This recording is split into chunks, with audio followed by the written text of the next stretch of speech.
everything without offending. So now my mouth is in the jailhouse with cases pending. First Amendment, you replaced it, rigged it, dumbed it down. It's not an option. Some of it I understand. Took power from me. SMT Nation, we back. Nation, check out my partner Mint Mobile. Save money on your phone bill, all while supporting the channel. Partner link is in the description. Go save money now. All right, SMT Nation, we've got the AT&T fourth quarter 2022 report, their earnings, and then actually we got the full year too. All right, so we just did this for Verizon. Really a very, very much so a mixed bag. Actually, some serious negative stuff, some stuff that's down, both quarterly and, of course, for the year. AT&T is a different story. They have a lot of good things happening and a lot of positive. We'll cover all of them here in this video, same way we did for Verizon. All right, so fresh off the heels of strong quarters, AT&T continued. So in Q4, they had 656,000 postpaid phone net adds, nearly 2.9 million for the full year. So from a quarterly standpoint, it's great. And then from the annual standpoint, they did very good for the full year. 280,000 AT&T fiber net adds. That's 12 straight quarters with more than 200,000 net adds. They've got more than 1.2 million net adds for the full year. And it's the fifth straight year with 1 million or more AT&T fiber net adds, a testament to the fiber build and the focus on that business segment. Additionally, in terms of revenue growth, wireless service revenues up 5.2%, 5.1% for the full year. Consumer broadband revenues up 7.2%. Of course, the AT&T fiber revenue growth really pushing that. I think that was like 31% of that growth. And then full year broadband revenues grew 6.4%. AT&T fiber revenue up nearly 29%. We did get a bit of a network update. So for those of you looking at the DoD, the C-band build, the N77 piece, they are now officially at the 150 million pops, which is more than 2 times higher than the original end of year date. I think they said they wanted to be at when they first initially said it, they wanted to get to 70 million pops, and they far exceeded that. So that's really good. And I think 70 million pops was too low to begin with. So I'm kind of happy that they actually pushed beyond that. Verizon's already approaching the 200 million pops, right? So they still trail them. And of course, both of them trail T-Mobile in their 5G builds. So it's good to see that that's getting pushed.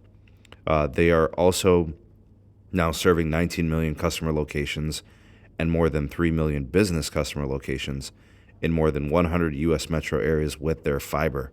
So the 5G piece, the fiber piece, both moving along quite nicely. And they're still working on their cost cutting and their cost savings. They said that they have achieved more than $5 billion of the $6 billion plus run rate cost savings target at the year end. So they're pretty much right there. Some other stuff which you guys might be curious about if you're an investor or something. Revenues from operations, $31.3 billion. Earnings per share came in, I think, at $3.20. Or no, where was that one? There it is. Yeah. The adjusted earnings per share, 61 cents, compared to 56 cents in the prior year. That might be something you're interested in. CapEx for the quarter came in at $4.2 billion. I think additionally cash flow, $6.1 billion for the quarter. In terms of the full year, $120.7 billion in revenues, free cash flow $14.1 billion, and the CapEx came in at $24.3 billion. They spent a lot of money, folks. A lot of money. All right, some additional notes here for the outlooks. All right, wireless service revenue growth of 4%, broadband revenue growth of 5%. I think the free cash flow, $16 billion or better, up $2 billion from 2022 in terms of the expectations. There's some good days ahead if you're an investor at AT&T.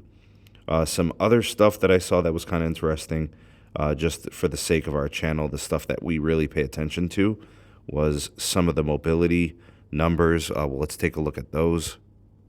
The total wireless net adds were 6.4 million, 1.1 million postpaid net adds, 656,000 postpaid phone net adds, 39,000 postpaid tablet and computing device net adds, 409,000 other net adds, and prepaid phone net adds was 13,000. Postpaid churn 1.01 versus 1.02 a year ago during this quarter, and then postpaid phone churn 0.484 versus 0.85 year over year. Guys, people are staying at AT&T. They like what they got. Churn is low. Prepaid churn less than 3%. Cricket substantially lower. Postpaid phone only ARPU was $55.43. That's up 2.5% year over year. FirstNet connections, approximately 4.4 million across 24,000 agencies. We see a lot of growth there for them, folks. That has really worked out.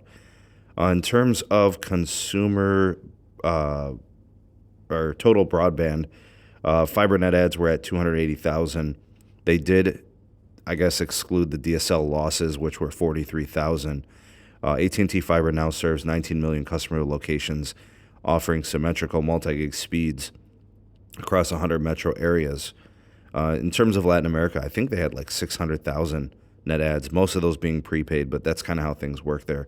Folks, I think there's a lot of really strong numbers here, with the exception of possibly maybe a couple small details. That's pretty much most of it, and it looks pretty good. In terms of, some of the other business things that they have, we could probably discuss those at a later time. But I'm getting a sense of a really good year for AT&T. I think investors have some confidence in the way things have been going and trending since they got away from media assets, right? They got rid of those, spun off those companies, and really have focused on the fiber and the 5G piece, and they're doing it. I really like what I'm seeing. It's very different at AT&T compared to Verizon.